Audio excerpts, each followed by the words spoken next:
Well, welcome back to Morning Joy, where truth matters, and welcome to another weekly news roundup, where we dig into the headlines that matter most. Now, this week, we're tackling President Trump's new executive order to expand access to IVF, something being hailed as a win for families struggling with infertility. But here's the thing. As Catholics, we've got to ask, does this really align with the sanctity of life? No. And we're going to kind of dive deep into why this isn't the pro-life victory some might think it is. But before we dive into it, I want to remind everybody that the phone lines are open. We want to know if you have any thoughts, if you want to weigh in on this topic. What do you think?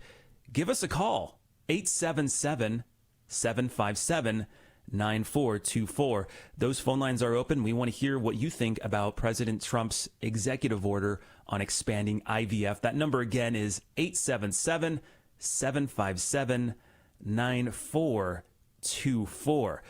Now, before we dive too deep into the Catholic teaching on IVF, I want to welcome Matthew Maloney, who you might recognize. You might hear his voice every single day on Morning Joy. He helps us with the daily news brief. But welcome, Matt, to the weekly news roundup.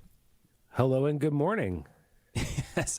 Well, when you brought this up, maybe it was a day or so ago, I noticed on social media, it just was it's a firestorm, man. Everybody is talking about this. A lot of Catholics are very upset.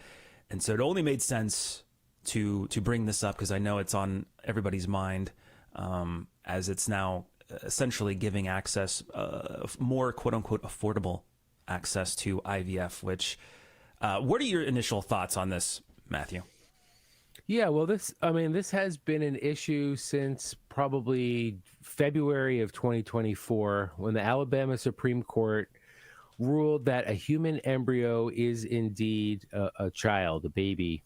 And that was sort of during the campaign trail. Trump sort of really shifted to say, because there was all these questions about where is he on abortion. And this was an issue where he really shifted from the pro-life movement and was like, whoa, I'm totally in favor of IVF. And if you remember, Mike Pence and his wife had used IVF, and there were some other high-profile politicians that had used either IVF or a similar type of fertility treatment. So that was kind of where this all began. But then it fell by the wayside with immigration and the economy. Right. And I think Trump is now trying to fulfill sort of his commitment to that. It's it's complicated. Yeah. And Trump is wrong. And Catholics and pro-life people need to stand up. People are kind of picking and choosing their battles. I think this is one of the bigger battles where the lines are very, very clear. Mm-hmm. No, 100% agree with you. So, to talk about the Catholic Church, what it teaches about IVF is at the end of the day, it says it's gravely immoral. Why, you might ask? Well, it essentially separates the creation of life from the marital act. And it even is in the Catechism of the Catholic Church.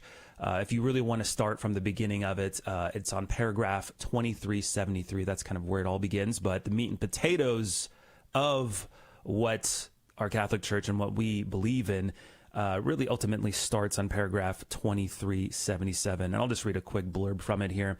It just says, techniques involving only the married couple, artificial insemination and fertilization, are perhaps less reprehensible, yet remain morally unacceptable. They disassociate the sexual act from the procreative act. The act which brings the child into existence is no longer an act by which two persons give themselves to one another, but one that, quote, entrusts the life and identity of the embryo into the power of doctors and biologists and establishes the domination of technology over the origin and destiny of the human person. So yeah, that's a big no when it comes to what the Catholic Church believes. I don't know. Many people might think, well, these are just rules. These are man-made rules.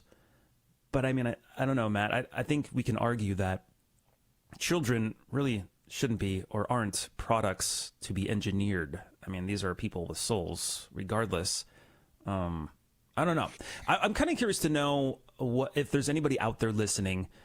Maybe you are a couple that have undergone IVF, and we will kind of want to know what your experience is of having these frozen embryos.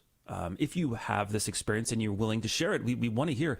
Give us a call, 877-757-9424. I know one of the things that I noticed, Matt, is that the way that IVF is portrayed or quote unquote sold is that it's this incredible technology, that it's easy, which is, I don't know if you've looked into it, but it's very dangerous for the mother and even for the children. There's so much that isn't based on the pro-life aspect. It's wild. Yeah, I think it's a matter of misinformation, right? I even think that Trump, in this sense, is trying to be pro-family, pro having children, but it's just the information is wrong, right? Yeah. People don't understand that only about 7% of human embryos created in IVF actually result in a live birth. So you have the whole other 93% that are either frozen or miscarried or aborted or who knows what. So there is a little bit of sort of this, creepy science of selecting the best specimen to have a child for you. Now he could be in favor of IVF maybe if, they're only, all children have an opportunity for birth. I'm not saying that IVF is a normal procreative method, Right. and I'm not saying that the church has really exceptions for this, but the real important part that people need to realize is that there's just all these embryos that are created and then discarded, and that's where the core matter is. That's where the real problem is with all this. Yeah. To kind of expand upon, what Trump is expanding access to IVF, just so people are clear, it's essentially making it more affordable, which I think I don't know if there's a standard across the board, but it's I think I've seen it like $10,000, if not more, and of course it's never from what I've heard and seen experiences from, it's not a guarantee that you're going to get it. A live, a child from that particular session, so to speak.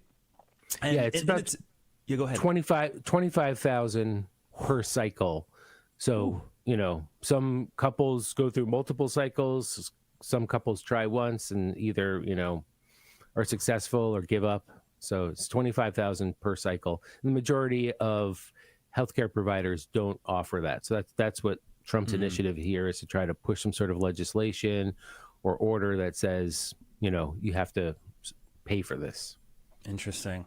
I'm glad you mentioned the cycles because in a typical IVF cycle, and you kind of touched on it a little bit, but multiple embryos are created, sometimes 10 or more, and not all of them make it. And really, a lot of them are frozen indefinitely or discarded, which is where kind of the church is like, yeah, no. It's, from a pro-life Catholic view, it's very heartbreaking, because I think even Catholic News Agency even mentioned that there's been more deaths from IVF than abortion, which that boggles my mind. That gives me some pause. What are your thoughts on that? Yeah, I saw that figure somewhere. I'm not sure where I saw it as well. I was also surprised. But, if that's true, then it's the preeminent issue that we need to be talking about as Catholics right now. Yep.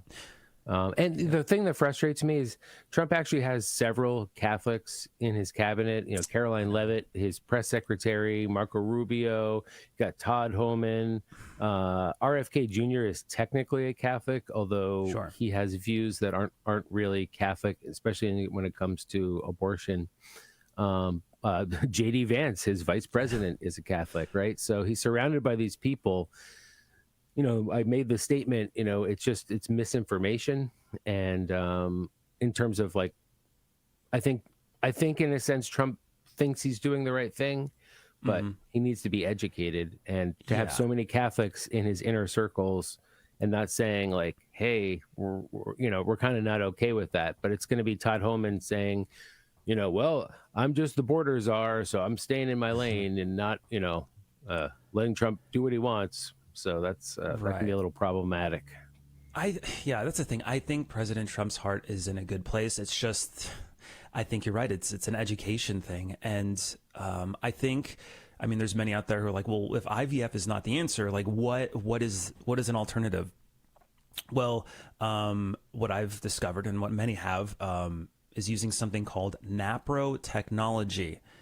And what that does, it actually helps couples address infertility, doing so without crossing moral lines. It's not only less invasive, also respects the marital bond. Also, it doesn't involve creating or discarding embryos, which is a big plus, and it's less expensive.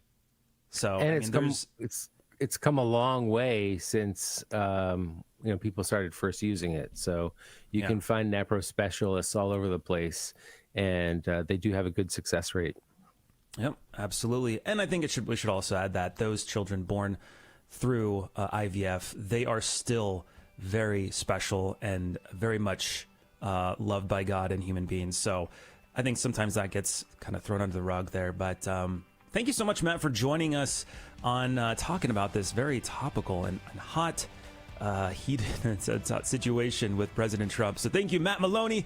And hey, make sure to tune in to The Quest, a pilgrimage of faith, this afternoon, 4 p.m. Central, 5 p.m. Eastern. It's a great way to spend your time in traffic. But that is it for Morning Joy, where truth matters. Now you can hang with us. We're about to transition on over to our after show Clubhouse. Strictly on social media only. Just search Morning Joy Radio or GRN online.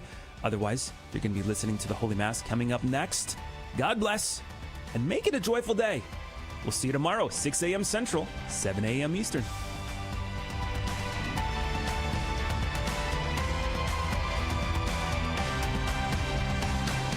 This has been Morning Joy, where truth matters, hosted by Keith Downey. Take some joy with you today. Visit grnonline.com/joy to listen again, share a segment, or answer the question of the day. That's grnonline.com/joy.